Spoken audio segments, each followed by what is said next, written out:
Assalamualaikum warahmatullahi wabarakatuh. Di sini saya akan memperagakan pertolongan pada kasus distokia 10.5, yaitu dengan situs transverso dorsal, posisi cephalorhizal dexter, dan habitusnya semua ekstremitas menekuk. Selanjutnya saya akan menjelaskan lebih detail tentang kesalahan letak posisi fetus. Yang pertama yaitu transverso dorsal. Maksud dari transverso ini, sumbu memanjang fetus itu tegak lurus dengan sumbu memanjang induk atau menyilang terhadap saluran kelahiran. Lalu maksud dari dorsal itu bagian dorsal atau punggung dari fetus itu menghadap ke saluran kelahiran atau ke pelvis inlet. Lalu yang kedua yaitu posisinya cephalorhizal dexter. Itu maksudnya kepala fetus itu berada di sebelah kanan induk dan ekor serta kaki belakang fetus itu berada di sebelah sinister dari induk. Lalu kemudian habitusnya yaitu semua ekstremitas menekuk. Itu artinya semua kaki, baik kaki depan maupun kaki belakang fetus itu semuanya menekuk dan tidak lurus.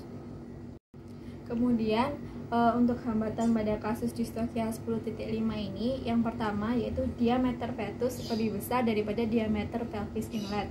Lalu yang kedua yaitu bagian anterior dari fetus itu terhalang oleh ilium dexter dari induk. Dan yang ketiga, bagian posterior dari fetus itu terhalang oleh ilium sinister dari induk. Lalu untuk hambatan yang terakhir yaitu dapat kita lihat tidak ada ekstremitas yang dapat difiksasi terlebih dahulu.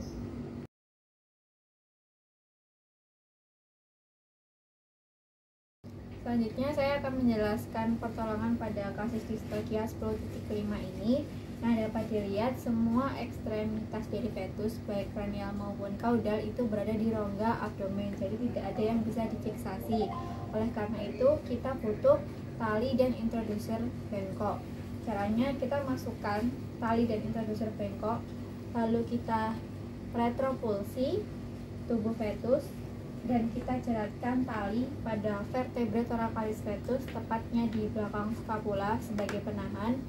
Lalu kita lakukan gerakan kombinasi, yaitu retropulsi posterior fetus, traksi tali, retropulsi posterior fetus, traksi tali, berulang-ulang hingga situs fetus menjadi longitudinal anterior dengan habitusnya dorso-ilial sinister dan penekukan pada leher dan skapula fetus. Nah, sekarang karena penekukannya ada pada leher dan skapula fetus, cara mereposisi leher kita memerlukan tali.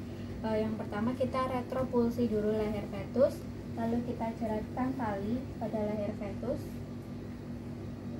Selanjutnya kita lakukan gerakan kombinasi lagi, yaitu retropulsi posterior fetus, lalu traksi tali ke arah dexter atau ke arah anterior fetus, kita retropulsi, traksi tali kembali sampai kepala fetus menyentuh ilium dari induk. Karena posisi kepala sudah menyentuh ilium dari induk, berarti kepala sudah bisa kita jangkau dengan tangan. Caranya yaitu kita retropulsi frontalis fetus, lalu kita raih mandibula dan traksi mandibula masuk ke arah pelvis inlet. Terus lakukan diagnosa hidup dan mati dengan cara refleks berkedip dan refleks menghisap. Lalu ini masih ada penekukan pada kedua ekstremitas kranial fetus.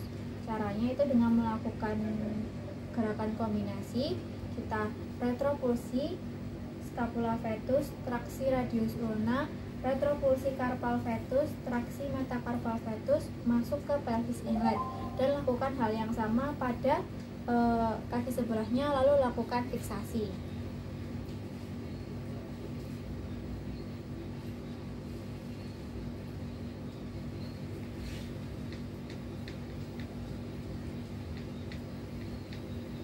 Nah, saat ini posisi fetus sudah pada situs longitudinal anterior dengan posisi dorso-ilial sinister dan habitusnya normal, tetapi masih ada posisi yang salah, yaitu harusnya menjadi dorsosakral.